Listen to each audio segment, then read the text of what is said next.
সম্মানিত বন্ধুগণ, আসসালামু আলাইকুম। দূরে কাছে দেশে অথবা সে বাইরে থেকে প্রিয় বন্ধুরা, ঠিক এই মুহূর্তে যে যেখান থেকে বাস্তব জীবনের গল্প শোনার জন্য আমার সাথে জয়েন করেছেন, আমি আপন।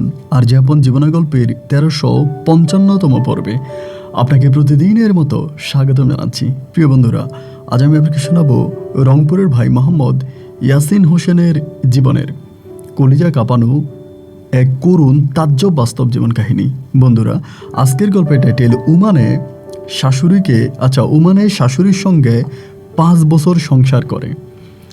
এক প্রবাসী যিনি ওমান থাকে, তিনি তার শাশুড়ির সঙ্গে 5 বৎসর ওমানের মাটিতে সংসার করে যাচ্ছে। কিন্তু কেন?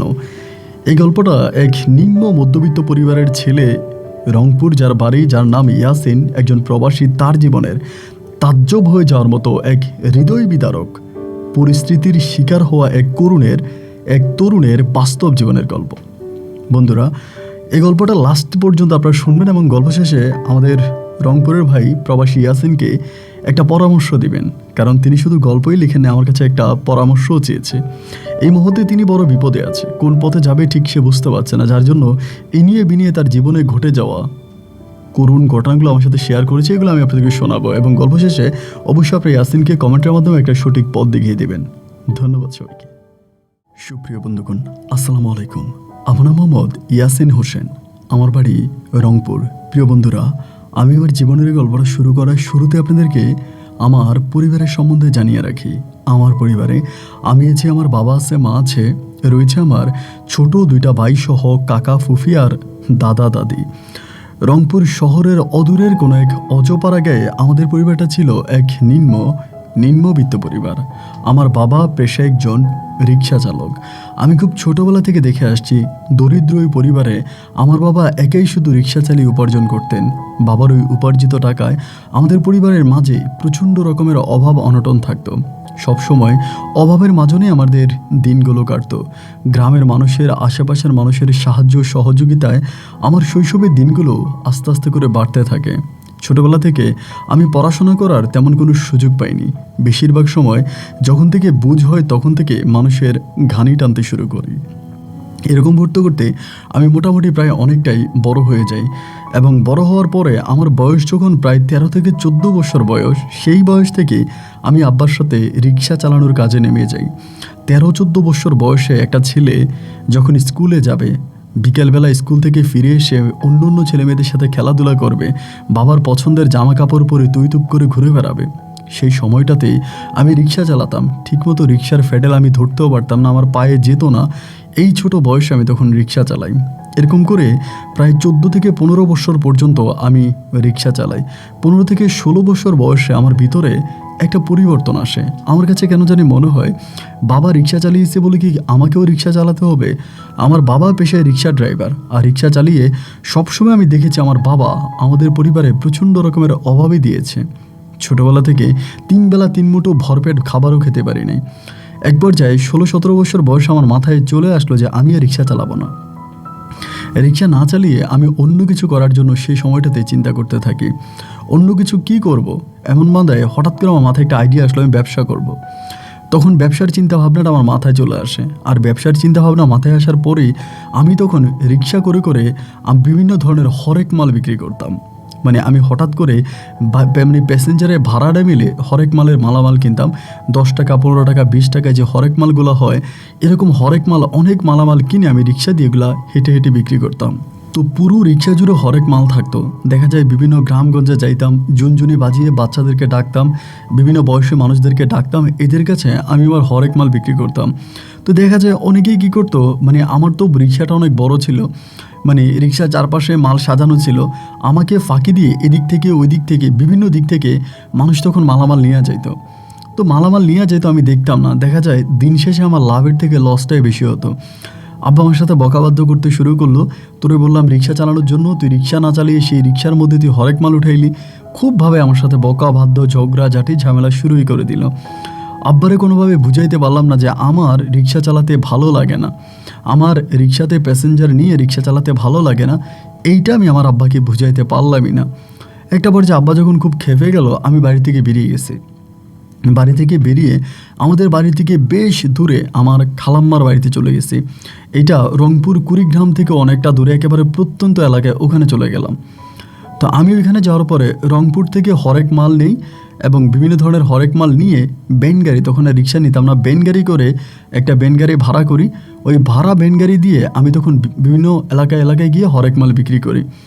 তো প্রথম থেকে আমি রিক্সার গ্যারেজেই থাকতাম, মানে যে গ্যারেজটা ছিল যাদের ওখান থেকে আমি বেন গাড়ি ভাড়া করতাম ওদের ওই গ্যারেজের মধ্যেই থাকতাম। এমন সময় ওই রিক্সার গ্যারেজের যে মালিক আছে ওনার উনি আমার একদিন বলল যে, একটা কাজ করে আসিন, তুমি যদি চাও, তুমি তো মোটামুটি 2-4 টাকা ভালো ইনকাম করো, ইনকাম তো তোমার একেবারে খারাপ হয় না, তুমি চাইলে আমার বাড়িতে থাকতে পারো, আমার বাড়িতে একটা ঘর আছে, আমি এই ঘরটা ভাড়া দেওয়ার চিন্তা ভাবনা করতেছি। পরে উনি যেহেতু গ্যারেজের মালিক, ওনার আন্ডারে আমি রিক্সা চালাই, ওনার আন্ডারে আমি ভ্যান গাড়ি ভাড়া করে নিয়ে যাই, তাই আমি ওনাকে অনেক বিশ্বাস করি, কারণ তিনি আমার ওই এলাকাতে একমাত্র গার্ডিয়ান। আমার খালার বাড়ি থেকেও তার বাড়িটা মোটামুটি বেশ দূরেই আছে। তো আমি ওনারে বললাম যে ঠিক আছে, যদি আপনার বাড়িতে থাকার ব্যবস্থা থাকে তাইলে আমি আপনার বাড়িতেই থাকবো। পরে ওনার বাড়ির ঘরটা আমাকে দেখালো, বাড়ির ভিতরেই একটা ছোট ঘর আছে, ওই ঘরটা আমাকে দিল। তাই আমি বললাম যে ঠিক আছে, আমি যেহেতু একলা একটা মানুষ, তাই আমি তখন ওই ঘরের মধ্যে থাকতাম। সকালবেলা হরেক মাল নিয়ে ভ্যান গাড়ি নিয়ে বেরিয়ে যেতাম, সারাদিন বেচা বিক্রি করতাম এবং এরপর আবার ফিরে আসতাম। একটা সময় আমি হরেক মাল বিক্রি করার সময় অন্য কায়দা করি, হরেক মালের উপর আমি নেট বিছিয়ে দিতাম এবং নেটের এক জায়গা দিয়ে খালি রাখতাম, শুধু হাত দিয়ে মাল বের করে দিতাম। আগের মতো রিক্সার মধ্যে ছড়িয়ে ছিটিয়ে রাখতাম না যে এখান থেকে টান দিয়ে নিয়ে চলে যেতে পারে। তো এরকম করে তখন আমার সময়গুলো কাটতেছে, আমি মোটামুটি ভালো টাকাই সেই সময়টাতে ইনকাম করি। পরিবারের জন্য, বাবা মায়ের জন্য, আমার ছোট ভাইদের জন্য মোটামুটি ভালো টাকা বসিয়ে পাঠাইতাম ওই সময় ওই এলাকাতে থেকে। এমন করতে করতে আমি যেই ঘরে থাকতাম ওই ঘরের যিনি মালিক আর কি, ওনার নাম হচ্ছে হারুন, আমরা ওনাকে হারুন কাকা বলে ডাকি। হারুন কাকা সম্ভবত দ্বিতীয় বিয়ে করেছে। ওনার প্রথম বউ মনে হয় মারা গেছে নাকি জানি না, উনি দ্বিতীয় বিয়ে করেছে। ওনার দ্বিতীয় ওয়াইফ, ওনার নাম হচ্ছে আসমা। ওই মহিলা ওনার সাথে সারাটা ক্ষণই ঝগড়া করে। ধরেন যখনই রাতের বেলা আসতাম, 24টা ঘন্টা রাতের বেলায় ঘুমাতে আসলেও দেখতাম যে রাত 2টা-3টা পর্যন্ত ওনার বউ ওনার সাথে ঝগড়া করে। এই লোকটা একটু বয়স্ক ছিল, একেবারেই বয়স্ক ছিল এবং এইভাবে প্রতিটা নিয়ত ওনার সাথে ঝগড়া করে। তো ওনার বউ আসমাকে কিন্তু আমি কখনো দেখি নাই, ওনার মুখে ওনার বউয়ের নাম শুনেছিলাম। পরে একদিন আমি ওই আসমা ওনারে দেখলাম, ভাবিরে দেখলাম, আমাকে ভাবি বলে ডাকি, যেহেতু আমি কাকি বলে ডাকি, হারুন কাকারে যেহেতু কাকা ডাকি। পরে ওনাকে দেখলাম, দেখার পরে উনি অনেকটা ইয়াং ছিল, একেবারে যে বৃদ্ধ ছিল তাও না, প্রায় মধ্যবয়স্কর থেকেও একটু বেশি হবে। ছেলে মেয়ে আছে, 2টা ছেলে আছে, একটা মেয়ে আছে, মোটামুটি ভালোই, দেখতে খারাপ না। তো আমি তখন বললাম যে উনি এরকম একটা মেয়েকে বিয়ে করছে যার জন্য আসলে ওনার কপালে শান্তি নেই। তো এমন করতে করতে মাঝে মাঝে ধরেন আমি শুক্রবারে মাল নেওয়া যাইতাম না, শুক্রবারে গ্যাপ দিতাম, প্রতি সপ্তাহে শুক্রবারে জুমার নামাজ পড়তাম আর বিকালটা এলাকাতে ঘুরে বেড়াতাম আর বাকি 6 দিন কাজ করতাম। একদিন শুক্রবারে বিকালবেলা ওনাদের বাড়ির পাশেই হচ্ছে বসার মতো যে ওনার ছেলেমেয়েরা বসে দোলনি খাওয়ার জন্য একটা দোলনা আছে। তা আমি তখন বললাম কি, ওই দোলনার মধ্যে গিয়ে একদিন বিকেলবেলা বসে আছি। তো দোলনার মধ্যে বসে থাকা অবস্থায় প্রায় আসরের নামাজের পরে ওই সময় দেখলাম কাকি এখানে আসছে। আইসা আমারে বলতেছে, কি ব্যাপার বেটা, তোমার বাড়ি কই? এমনি বলে। তা আমি দীর্ঘদিন ওনার বাড়িতে আছি, ওনার সাথে কিন্তু আমার আর কখনো কথা হয়নি। পরে আমি বললাম আমার বাড়ি অমুক জায়গায়। বলে পরিবারে কে কে আছে? আমি এরকম বললাম। পরে আমারে বলে খাওয়া দাওয়া কই করো? আমি বললাম খাওয়া দাওয়া কই করবো, ওই দুপুরে মাল নিয়ে গেলে কারো না কারো বাড়িতে খাই অথবা হোটেলে খাই, আর রাতের খাবার নিয়েই আসি। তো বলে আজকে তুই শুক্রবার, আজকে খাইছো? আমি বললাম না, আজকে আসলে কাকি খাওয়া হয় নাই, ওই দুপুরে জুমার নামাজ পড়তে গেছিলাম, ওখানে তাবরক দিল মিষ্টি, ওই মিষ্টিই খাইছি। পরে বলে দূর বেটা, আমার বাড়িতে থেকে তুমি না খেয়ে থাকবা, আসো ঘরে আসো। আমি যেতে চাই না, তারপরে উনি আমাকে জোরাজোরি করে না ঘরে নিয়ে গেল। আসরের আজানের পরে আমার খাবার দিল, আমি খাইলাম। তো খাইলাম, মোটামুটি ভরপেট ভালোই খেলাম। আবার ওনার এক আগের সংসারের হারুন কাকার আগের সংসারে একটা মেয়ে আছে যার নাম হচ্ছে আদুরি। আদুরির সাথে আবার ওই আসমা চাচির খুব ঝগড়া। আদুরি আসমা চাচিরে দেখতে পারে না, আবার আসমা চাচিও আদুরিরে দেখতে পারে না। তাই খাবার খাইতে খাইতে বলতেছে আমার আগের সংসারে ঘরে একটা বেয়াদব মেয়ে আছে, ওই আদুরির নামে আমার কাছে বিচার দিচ্ছে। আদুরি সম্ভবত পাশের রুম থেকে এটা শুনে যায় এবং শুনে আদুরি সেখানেই প্রতিবাদ করতে শুরু করে। তো এরকম সৎমায়ের সাথে যখন ওনার ঝগড়া হইতেছে, মেয়ের ঝগড়া হইতেছে, আমি তখন চিন্তা করলাম যে ভাই আমি তাড়াতাড়ি খেয়ে উঠে যাই, কোনো রকম খেয়ে আমি তখন চলে আসি। এরপরে মাঝে মাঝে এ আসমা চাচি আমার ঘরে ডাইকা নেয় যে ইয়াসিন ঘরে আসো, খাও, মানে খাওয়া দাওয়া করতে, মানে খাওয়া দাওয়া করার জন্য আমাকে খুব বেশি জোরাজোরি করে ডাকাডাকি করে। আমি যেতে চাই না, ইচ্ছা করে না, তারপরেও উনি আমাকে যেহেতু ডাকে আমি যাই। তো মাঝে মাঝে চিন্তা করুন, যেহেতু আমাকে রাতের বেলায় খাবার দেয়, আবার সকালে বেরিয়ে যাওয়ার সময় অনেক সময় রুটি বানায় দেয়, নাস্তা দেয়। পরে ভাবলাম যে মানুষটা যেহেতু আমার উপরে এতই আন্তরিকতা বা আমাকে এতটাই পছন্দ করে, তাই মাঝে মাঝে মনের জন্য বাজার সাজার নিয়ে আসি। বাইরে যখন যাইতাম মানে তখন আমি বাজার নিয়ে আসতাম, মাছ মাংস আমার চোখের সামনে যখন যেটা পড়তো এইটা ঘরের জন্য নিয়ে আসতাম এবং উনি রান্নাবান্না করে দিতে আমি খাইতাম। এই করতে করতে ওই আসমা চাচির সাথে আমার একটা ভালো সম্পর্ক শুরু হয়। এবং একটা সময় উনি ওনার পারিবারিক অনেক বিষয়গুলো, মানে পরিবার, ওনার হাজব্যান্ডের সাথে, মেয়ের সাথে, আগের সংসার ওনার মানে ওনার ছিল, সতীন ছিল, সতীন মারা গেছে, সতীনের সাথে ঝগড়া হইতো, এগুলো সবসময় আমার সাথে শেয়ার করা এবং আমি ওনার সাথে কথাবার্তা বলি। তো ওনার বয়স কিন্তু অনেক বেশি, আমি প্রথমে যেটা মনে করেছিলাম সেটা কিন্তু নয়। কথাবার্তা বলে তার বয়স জিজ্ঞেস করে জানতে পারি তার বয়স অনেক, মোটামুটি অনেকটাই বয়স। পরে আমার সাথে ক্লোজ হয়ে কথাবার্তা বলে এবং তার স্বামী সাথে তার সম্পর্ক ভালো যাচ্ছে না, হারুন কাকা শারীরিকভাবে অনেক অক্ষম, এটা ওইটা অনেক অভিযোগ কমপ্লেন আমার নামে মানে আমার কাছে দিচ্ছে। তা আমি এগুলো শুনতেছি। এরকম করতে করতে ওনার প্রতি আমার মোটামুটি একটা ভালো লাগার সম্পর্ক শুরু হয়। একদিন বৃহস্পতিবার রাতের বেলায় হারুন কাকার মানে উনি আমারে রাতের বেলায় ডাকে ওনাদের ঘরে খাওয়ার জন্য।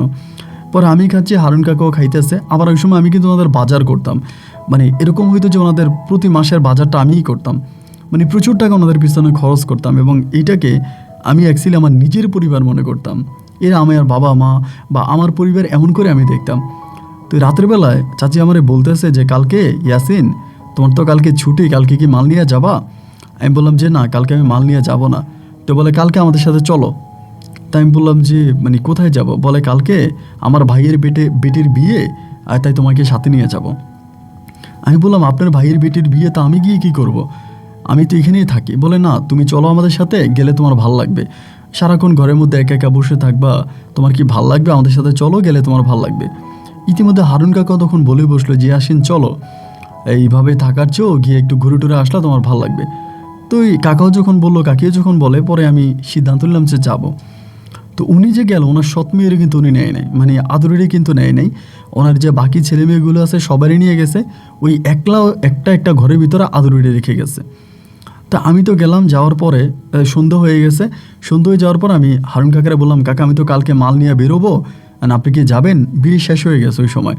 কাকা বলতেছে বাইরে গুড়ি গুড়ি বৃষ্টি পড়তেছে, আকাশে বিদ্যুৎ চমকাচ্ছে, ওনাদের এখানকার রাস্তাঘাটগুলো অতটা ভালো না, ভাঙা টাঙা, গাড়ি তো পাবোই না, আর পায়ে হেঁটে যাওয়া সম্ভব না, এত দূরে কাদা দিয়ে কীভাবে হেঁটে যাব? একটা কাজ করি, চলো আমরা কালকেই যাই। পরে আমি চিন্তা করলাম যে না, কালকে যাবো না, আমি আজকেই যাব, কারণ কালকে সকালে আমাকে মাল নিয়ে বেরোতে হবে। আমি তখন হারুন কাকারে বললাম যে ঠিক আছে কাকা, আপনি যদি না যান আপনি থাইকা যান, আমি নাইলে যাই। ইতিমধ্যে কাকি তখন পিছন থেকে এসে আমার বলতেছে, ইয়াসিন তুমি আজকে যাইও না। এবং স্বামী স্ত্রী আমাকে ছাড়তেছে না, ছাড়তে না ছাড়ার কারণটা পরে আমি বুঝতে পারলাম, ওনাদের ঘরে একটা যুবতী মেয়ে আছে, আমি যেহেতু ওই বাড়িতে থাকি, আবার কোনো কিছু ঘটে যায় কিনা, সম্ভবত এই কারণে উনি আমারে যেতে দেয় নাই। তাই ঠিক আছে, আমি ওনাদের বাড়িতে থেকে গেলাম। ওই বিয়ে শাদী হলো। তো রাতের বেলায় ঘুমানোর কোনো জায়গা নাই, মানে ঘুমাইতে পারতেছি না, ঘুমানোর কোনো জায়গা নাই। সেই সময়তে কাকি তখন আমারে বলল, হারুন কাকা কই জানি ঘুমায় গেছে, রাত্রে প্রায় 12টা-1টার মতো বেজে গেছে, আমি ঘুমাইতে পারি না। তো চাচি আমারে বলতেছে যে ইয়াসিন তুই কি ঘুমানোর জায়গা পাও নাই? আমি বললাম না চাচি, ঘুমানোর তো কোনো জায়গা পাই নাই, তাই কাকা তো কই জানি ঘুমায় গেছে, আমার তো নেয় নেই। পরে আমারে বললো চলো আমাদের সাথে ঘুমাইবা। আমি বললাম এটা আপনি কি বলেন, আপনাদের সাথে ঘুমাবো? এটা কোনো কথা? আপনারা মহিলা মানুষ, আমি ছেলে, আমি কি করে আপনাদের সাথে ঘুমাই? বলে আরে সমস্যা নাই, তুমি আমার ছেলের মতো আসো তো। টান দিয়ে আমার ঘরে নিয়ে গেল। নিয়ে যাওয়ার পর দেখলাম অনেক বড় একটা খাট, মানে খাট মানে চৌকি আর কি, অনেক বড় একটা চৌকি, তা চৌকির মধ্যে আরও 2-3টা মহিলা শুয়ে আছে। কাকি তখন আমার বললো যে তুমি এই পাশে শো, আমি এই পাশে শুই। তো আমি এক পাশে শুইলাম, উনি আমার পাশে শুইছে। তো আমি তখন ওই যে মধ্যখানে একটা কাঁথা ছিল, কাঁথাটারে দিয়া কোনো রকমে আর কি মানে একটু তন্দ্রায় গেছি। এমন সময় আমি হঠাৎ করে খেয়াল করি যে চাচি সম্ভবত আস্তে আস্তে করে আমার শরীরের দিকে একটু একটু করে হাত দিতেছে। যখন আমার শরীরে হাত দিতেছে আমি তখন বুঝতে পারলাম যে আমি তো হাতটা সরাই দিতেছি। হাতটা সরাই দেওয়ার পরেও উনি আবার আমার শরীরে হাত দিচ্ছে। যখন 2-3বার হাত দিল তখন আমি চিন্তা করলাম যে না, আমি উঠে যাব, মানে আমার আর ভাল লাগতেছে না, উঠে যাব। উঠে গেছে, উনি আমার হাত চেপে ধরছে, ধরে বলে এত রাতের বেলায় কই যাইবা? আমি বললাম চাচি দেখি বাইরে কোথাও গিয়া থাকা যায় কি না, মানে আমার ঘুম আসতেছে না। আমারে বলে ঘুম আসতেছে না কেন? ঘুম আসবে, ঘুম আসবে। এটা বলার পরে উনি তখন আমার জোর করে শোয়াইছে, মানে জোর করে আবারও শোয়াইছে। আমি তখন শুইলাম, শোয়ার কিছুক্ষণ পরে আমি দেখি যে উনি কান্না করতেছে। আমি তো শুয়ে আছি, উনি আমার পাশে শুয়ে আছে, কান্না করতেছে। তো কান্নার সাউন্ড শোনা যাইতেছে। পরে আমি বললাম, কাকি আপনি কি কান্না করতেছেন? কান্না করতেছেন কেন? আমরা বলে, না বাবা কান্না করতেছি না, এমনি তুমি শো। তাই আমি বললাম যে কী বলেন আপনি, মনে হয় যেন কান্না করতেছেন, আপনার ভিতরে এরকমটা মনে হচ্ছে, আপনার মনে ভিতরে অনেকটা কষ্ট জমা, কী হয়েছে আমারে বলেন তো কাকি। পরে আমারে বলে, কি বলবো রে আর, আমার এমন এক স্বামীর কাছে বাপ মাই বিয়ে দিছে, অভাবের সংসার, আমাদের ঘর বাড়ি তো দেখতেছ আমরা খুব অভাবে, আমাদের অত টাকা পয়সা নেই। তাই তোমার কাকার ওই সময় গাড়ির গ্যারেজ ট্যারেজ ছিল এবং একটা মেয়ে ছিল, এই মেয়েটার দেখাশোনা করার জন্যই মূলত আমাকে বিয়ে করে নিয়ে গেছে। এবং ওই বাড়িতে নিয়ে যাওয়ার পরে ওই মেয়ে তো আমার কোনোদিন মায়ের সম্মান দেয়ই নাই, আমার কোনোদিন আমার ধারে কাছেও আসে নাই, আমার সাথে যত দুর্ব্যবহার খারাপ ব্যবহার তাই করেছে। আর তোমার চাচাও কোনোদিন আমাকে ভোর ওরকম মর্যাদা দেয়নি। ওই হাতুড়া ভাঙা শরীর ভাঙা এই বয়স্ক লোকটার কাছে আমাকে বিয়ে দিছে, আমি তার কাছে কোনো শারীরিক শান্তিই পাইনি। আজকে একটু তোমার গায়ে হাত দিলাম, তুমি লাভ দিয়ে উঠে গেছো, কি বলবো রে বাবা। আমি বললাম, কাকি আপনি আমার বাবাও বলেন, আবার এসব কী কথা আমার শোনাইতে আছেন। পরে বলে, ঠিক আছে আর বলবো না, এই কথা বলে উনি কান্না করতেছে, আবারও কান্না করে। আমি বললাম, কাকি কান্না করেন না, কান্না করে লাভ কি, আপনি কান্না করেন না, আমার খারাপ লাগে। অনেক কষ্টে তখন রাতটা পেরিয়ে গেল। এবং রাতটা পেরিয়ে যাওয়ার পরে পরের দিন সকালবেলা আমি তখন ওনাদেরকে রেখেই বাড়িতে চলে আসছি। ওনাদেরকে রেখে ওনাদেরকে না বলেই চলে আসছে বাড়িতে। প্রায় বাড়িতে আসতে আমার 10টা-11টা বেজে গেছে। আমি 11টা বাজে তাড়াতাড়ি মাল টাল নিয়ে, ওই সময় কিছু নতুন মাল উঠেছিলাম, এই জন্য তাড়াতাড়ি আমি তখন মার্কেটিংয়ে চলে গেলাম, মানে গ্রামের দিকে চলে গেছি। তো বেচা বিক্রি করে প্রায় আপনার মাগরিবের নামাজের পরে একটা কাতল মাছ পাইছিলাম আসার সময় বাজারে, ওই একটা কাতল মাছ নিয়ে পরে আসছি। তাই কাকি আমারে বলতেছে, কালকে তুমি আমারে কোনো কিছু না বইলেই চলে আসলা, কাজটাকে তুমি ভালো করলা, এই কাজটা তো তুমি ভালো করো নাই, এটা তুমি বড্ড খারাপ কাজ করছো। আমি বলি, ঠিক আছে, আসলে আমার কাজ ছিল যার জন্য আমি তাড়াতাড়ি চলে আসছি। পরে ওনাদের সাথে উনি রান্নাবান্না করলো, রাত 11টার দিকে খাওয়া দাওয়া করছি। 11টার দিকে খাওয়া দাওয়া করার পরে খাওয়া দাওয়া শেষ করছি, খাওয়া দাওয়া শেষ করে তো আমি তখন আমার মতো করে আমার রুমে চলে গেছি। রাত্রে প্রায় আনুমানিক 1টা থেকে 1:30টার মতো বাজে, কাকি এই সময় দরজা ধাক্কাইতেছে, দরজার মধ্যে খোঁটা দিতেছে এবং আমি দরজা খুলে দিয়ে কাকি দাঁড়ায় আছে। ওনারে দেখে তো আমি অবাক, এত রাতের বেলায়। উনি আমারে বলে, ইয়াসিন তুমি কি ঘুমিয়ে যাবে এখন? আমি বললাম, কাকি ঘুমিয়েই তো যাবো, কারণ আমার আগামী দিন আবার মাল নিয়ে বাইরে হইতে হইব। বলে, বাবা আমার ভাল লাগতেছে না, তোমার কাকার সাথে ঝগড়া করছি, ঝগড়া করে বেরিয়ে গেছে, আমি কি একটু তোমার করে থাকতে পারবো? আমি বললাম, এটা আপনি কি বলেন, এত রাতের বেলা আপনি আমার ঘরে ঢুকবেন, কাকা যদি দেখে ফেলে অথবা কোনো লোকে যদি দেখে তাহলে কি আমার মান সম্মান কিছু থাকবে, বা আপনারও কি মান সম্মান থাকবে?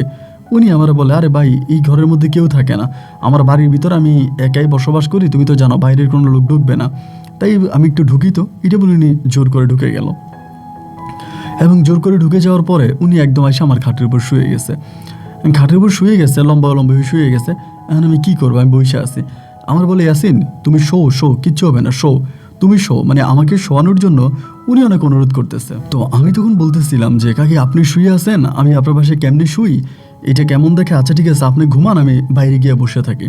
উনি আমাদের জোর জবস্তি করে টাইনা টুইনা কোনো রকমের শোয়াইলো। এবং শোয়ানোর পরেই দেখা গেল যে মানে উনি এই আমার সাথে আস্তে আস্তে করে এটা ওইটা বিভিন্ন ধরনের সম্পর্ক করার চেষ্টা করতেছে। ওই সময়টাতে আমি বুঝতে পারলাম যে ওনার মনস্তাপ ভালো না, ওনার চরিত্র ভালো না। আমি এখান থেকেও কোনো রকমের সারাটা রাত ওনাকে স্কিপ করে গেলাম। এবং এই রাতটা কেটে গেল। তার 2 দিন পরে হঠাৎ করে আমার ছোটো ভাই আসছে আমার এখানে। আমার ছোটো ভাই আসছে, আইসা ছোটো ভাই কান্নাকাটি করতেছে যে আব্বা নাকি অ্যাক্সিডেন্ট করছে, রিক্সা চালাইতো, আব্বা নাকি অ্যাক্সিডেন্ট করছে, আব্বার শারীরিক অবস্থা খুব খারাপ, আব্বার হসপিটালে ভর্তি করাইছে, আব্বার অবস্থা ভালো না। আমি তখন খবর পাইলাম এবং এই খবর পাওয়ার পরে আমি ওই বাড়ি থেকে তাড়াতাড়ি করে আমার ছোটো ভাইয়ের সাথে আমি বাড়িতে গেছি। বাড়িতে যেয়ে দেখলাম যে রংপুর সদরে আমার আব্বারে ভর্তি করাই রাখছে। আব্বার অবস্থা খুবই খারাপ, টাকা পয়সার অনেক দরকার। পরে আমি কোত্থেকে টাকা পাবো, আমার কাছে তো ওরকম টাকা পয়সা নাই, তাও টুকিটাকি যা আছে তা দিয়ে কোনো রকমে আব্বার চিকিৎসা চালিয়ে নিচ্ছি, আব্বার চিকিৎসা চালাইতে আসছি।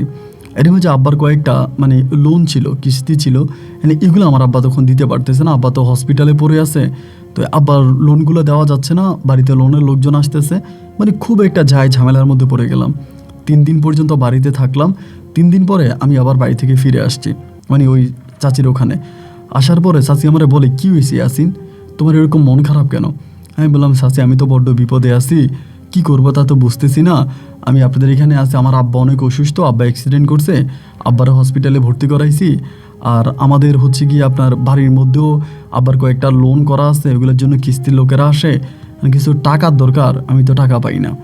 কারণ আমার কিছু টাকা হইলে একটু উপকার হইতো, কি করব বুঝতে পারতেছিলাম না। তাই কাকি তখন আমারে বলে, ইয়াসিন আমি তোমার একটা টাকার ব্যবস্থা করে দিতে পারি, আমার কাছে নাই, তবে আমি তোমার এক জায়গা থেকে উঠাই দিতে পারবো। আমি বললাম কীভাবে উঠাই দিবেন? বলে আমাদের এলাকাতে মানে আমার বাপের বাড়িতে আমার একটা মানে সমিতির মধ্যে আমার নাম আছে, আমি ওইখানে কিছু কিছু টাকা জমা দিছি, আমার প্রায় 15-16 হাজার টাকার মতো ওইখানে আছে। আর তুমি যদি চাও ওইখান থেকে আমি 15-20 হাজার বা 50 হাজার টাকা তোমার একটা লোন করে দিতে পারি, তো কিন্তু তোমার মাসে মাসে কিস্তির টাকা দেওয়া লাগবে। আমি বললাম আচ্ছা ঠিক আছে, সমস্যা নাই, আমি মাসে মাসে কিস্তির টাকা দিব, আপনি আমার লোনটা করে দেন। উনি বলে লোন করে দিব, ঠিক আছে, তাই তুমি আমার একদিন সময় দাও। একদিন সময় নিল। পরের দিন আমি বললাম কাকি আপনারা বললেন আপনার বাপের বাড়ি থেকে আমার কিস্তি মানে লোন উঠাই দিবেন, সমিতি থেকে তার লোনটা উঠাই দিলে আমার উপকার হইতো, আব্বার ওষুধ বড়ি কিনা লাগতেছে, বাড়িতে আব্বার কিছু ঋণ টিন আছে, এগুলো দেওয়া লাগবে, যদি দিতেন আমি তো সপ্তাহে সপ্তাহে আপনার কিস্তির টাকা দিয়ে দিব, যেহেতু আমি মালামাল বিক্রি করি, আমার কাছে আমি আপনারা টাকা দিয়ে দিতে পারবো। উনি তখন আমারে বললো যে আচ্ছা ঠিক আছে চলো। এর পরের দিন সকালবেলা আমি তখন আর মাল নিয়ে গেলাম না, কাকি তখন আমার নিয়ে ওনার বাপের বাড়িতে গেছে। বাপের বাড়িতে যাওয়ার পরে উনি ওই সমিতির লোকের সাথে কথাবার্তা বলছে, লোনের কথাবার্তা বইলে আয়সা আমার এমন একটা প্রস্তাব দিছে, ভাই আপনারা কি বলবো। উনি আমারে বল আমার একটা শর্ত আছে, আমি লোন উঠাই দিব, কিন্তু লোন উঠাই দেওয়ার পরে আমি যখন যেটা তোমারে চাই আমারে দেওয়া লাগবে। আমি তোমার সাথে যখন যে ধরনের সম্পর্ক করতে চাই ওই ধরনের সম্পর্ক আমার সাথে করতে হবে, কারো কাছে বলা যাবে না। যদি তুমি রাজি থাকো তাহলে আমি তোমাকে লোনটা উঠাই দিব। তখন আমি তো ভাই নিরুপায়, ধরেন আমার আব্বা এক দিয়ে হসপিটালে ভর্তি, আবার টাকা পয়সার দরকার, বাড়ির মধ্যে অনেক অভাব অনটন, আমিও প্রায় আমার মানে পুঁজি অনেক টাকা নষ্ট করে ফেলছি, আমিও মালামাল আনতে পারি না। পরে আমি বাধ্য হওয়ার প্রস্তাবে রাজি হলাম যে ঠিক আছে আপনি যা বলেন তাই করব, তা আপনারা লোনটা উঠিয়ে দেন। পরে উনি আমার 50 হাজার টাকা একটা লোন উঠানোর ব্যবস্থা করে দিল। কয়েকদিনের মধ্যে আমি লোনটাও পাইছি। লোনটা পাওয়ার পরে 30 হাজার টাকা বাড়িতে দিলাম আব্বার চিকিৎসার বাবদ, আর 20 হাজার টাকা দিয়ে আমি নতুন করে মালামাল উঠাইছি আমার ব্যবসার জন্য।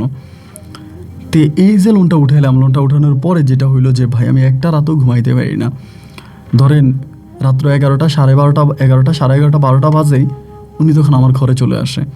এই দরজা ধাক্কাইতে শুরু করে, দরজা খুলে আমার ঘরে চলে আসে, এবং আসার পরে আমার সাথে এই ধরনের সম্পর্ক। তখন আমি মোবাইল ফোন কিনি, আমার একটা মোবাইল ফোন আছে, বাড়িতে ফোন টোন দিয়ে বাড়ির খোঁজখবরও নিতেছি। আবার এদিক দিয়ে উনি এইভাবে আমাকে দরজা ধাক্কায় ঘরে আসে, এবং সারা রাত ওনার শরীর টিপে দাও, ওনার পা টিপে দাও, মাথা টিপে দাও, এবং ফজরে আজান পর্যন্ত উনি এই ঘরে থাকে, এবং ফজরে আজানটা দিলে উনি উইঠা আবার চলে যায়। উনি ওনার মানে 2টা ছেলে একটা মেয়ে আছে, মেয়ের সাথে ঘুমাইতো না, স্বামীর সাথে ঘুমাইতো না, মেয়ের সাথে ঘুমায়, ওইটা আবার মেয়ের কাছে গিয়ে ঘুমাইয়া যায়। তা এইরকম করে দেখা যায় উনির সাথে সারা রাত আমি জেগে থাকি, ওনার সেবা যত্ন করি, আর সকালবেলা আমি আর মাল নিয়ে বেরোতে পারি না। দেখা যায় মাল নিয়ে বেরোতে গেলে আমি প্রায় প্রচণ্ড রকমের ক্লান্ত হয়ে যাই, এবং দেখা যায় যে এরকমও ক্লান্ত হয়ে যায় যে আমি আর শরীর নাড়তে পারি না। কোনো সময় বটগাছের নিচে এখানে ওইখানে বিভিন্ন জায়গায় ঘুমিয়ে যায়। আমি সারাটা রাত জেগে থাকলে তো আর সারাদিন এরকম কাজ করা যায় না। ব্যানগাড়ি নিয়ে হাইটা মালামাল বিক্রি করা, এবং এটা তো শরীরে আর দেয় না ভাই, মানে শরীরে আর চলে না, পারি না। দেখা যায় এখানে ওইখানে ঘুমিয়ে যায়, ক্লান্ত হয়ে যায়। ওনারা যত বলি যে আপনি প্রতিদিন রাতে আসার কি দরকার, আপনি 2-1 দিন পরে পরে আসেন না, উনি প্রতিদিন রাতেই চলে আসে ভাই। এমন কোনো রাত নাই যে উনি আসে না, চলে আসে। ওনাকে আমি বলেও বুঝাইতে পারি না। এরকম করতে করতে করতে করতে একদিন হলো কি আপনার ব্যানগাড়ি নিয়ে আমি মালামাল বিক্রি করতেছি, তো এই দুপুরবেলা এমন শরীর খারাপ লাগতেছে, এক বাড়িতে কয়টা ভাত খাইছিলাম, আলুর ভর্তা, ডাল আর ভাজি মাছ দিয়ে কয়টা ভাত খাইছি। ভাত খাওয়ার পরে শরীরটা একেবারে ছাইরা দিচ্ছে, আমি আর পারি না। আসার পরে একটা বট গাছ পাইলাম, আমি চিন্তা করলাম একটু ঘুমাইয়া নেই, তো ভ্যান গাড়িটা ওখানে দাঁড়া করাইয়া বট গাছের নিচে একটু শুইলাম। এই বট গাছের নিচে শুইছি, শোয়া পর্যন্তই মনে আছে। এবং এরপরে আমার যখন ঘুম ভেঙে গেল, মানে আমার যখন ঘুম ভাঙার পরে আমি দেখি যে আমার ভ্যান গাড়িটা নাই, ভ্যান গাড়িটাও নাই, আমার মালামালগুলোও নাই। একে তো কিস্তির টাকা, কিস্তির অভাব, তার উপরে এরকম অবস্থা, এর মধ্যে যখন ভ্যান গাড়িটা নাই, আমার মাথায় তখন আসমানটা ভেঙে পড়ছে। আয় হায়, এখন আমি কি করব? আমি আর কোনো কিছু উপায় বুদ্ধি পাইতেছি না। এখানে বসে বসে কান্নাকাটি করতেছি। তো সে এলাকার যে গণ্যমান্য কয়েকজন লোক আছে ওনাদের কাছে গেলাম, যে বললাম যে এমনি এমনি আমার ভ্যান গাড়িটা নিয়ে গেছে বটগাছের তলা থেকে। সবাই একটা কথাই বলে যে আপনি ভ্যান গাড়ি রেখে এখানে ঘুমাইতেছেন কেন, রাস্তার মধ্যে ভ্যান গাড়ি রাখছেন, কে নিয়ে চলে গেছে আমরা কেমনে বলবো? একে তো ভ্যান গাড়ি নেই, তার উপরে মালামালও নাই। এখন প্রথম কথা হচ্ছে আমি যদি ঘরে ফিরে যাই, মানে বাড়িতে যাই, একে তো আসমা আন্টি বা আসমা চাচি আমারে আপনার লোন উঠাই দিছে, ওনার 50,000 টাকা লোন, 2 দিন পরে লোনের কিস্তি দেওয়া লাগবে। আমি এখনও কিস্তির টাকা ওভাবে জোগাড় করতে পারি নাই। তার উপরে এই ভ্যান গাড়ি তো আর আমার না, এই ভ্যান গাড়ি হচ্ছে আপনার হারুন কাকার, এবং ওনার ভ্যান গাড়ির জরিমানা দেওয়া লাগবে। আর তার ওয়াইফের সাথে আমার এরকম অবৈধ সম্পর্ক, এটাও একটু একটু করে হারুন কাকা অনেকটা বুঝে গেছে, উনি অনেকটা সন্দেহ করতো। তো এই অবস্থার মধ্যে আমি তখন চিন্তা করছি আমি আর ওই বাড়িতে যাব না, ওই বাড়িতে যাব না। এই চিন্তা ভাবনা করেই আমি তখন করলাম কি, চলে গেছি আমাদের বাড়িতে। আমাদের বাড়িতে গেছি, যেদিন আমাদের বাড়িতে গেছি এর পরের দিনে হারুন কাকা আমাদের বাড়িতে লোকজন নিয়ে আসছে। আমাদের বাড়িতে লোকজন নিয়ে আসছে, আসার পরে আমি পিছনের দরজা দিয়ে কোনো রকমের ঘর থেকে পালিয়ে যাই। ঘর থেকে আমি তখন পালিয়ে যাই, কী করবো, বাড়িতে থাকার তো কোনো আর উপায় নেই। উনি বাড়িতে চলে আসছে, উনি আমাকে ধরে নিয়ে যাবে, ওনার ভ্যান গাড়ি। এরপরে এখন আমি যতই ওনাকে বলবো যে আমার ভ্যান গাড়ি চুরি হয়ে গেছে, আপনার ভ্যান গাড়ি চুরি হয়ে গেছে, আমার মালামাল সই নিয়ে গেছে, আমার পুঁজি নিয়ে গেছে, উনি তো আর এগুলো বুঝবে না, ওনারে বুঝাইতে পারবো না। শেষ পর্যন্ত আমি তখন নিরুপায় হয়ে, একেবারে নিরুপায় হয়ে তখন আমি বাড়ি থেকে পালিয়ে যাই, শূন্য হাতে, পকেটে অল্প কয়েকটা টাকা নিয়ে। তখন আমি বাসে উঠি এবং রাজধানী ঢাকায় চলে আসি।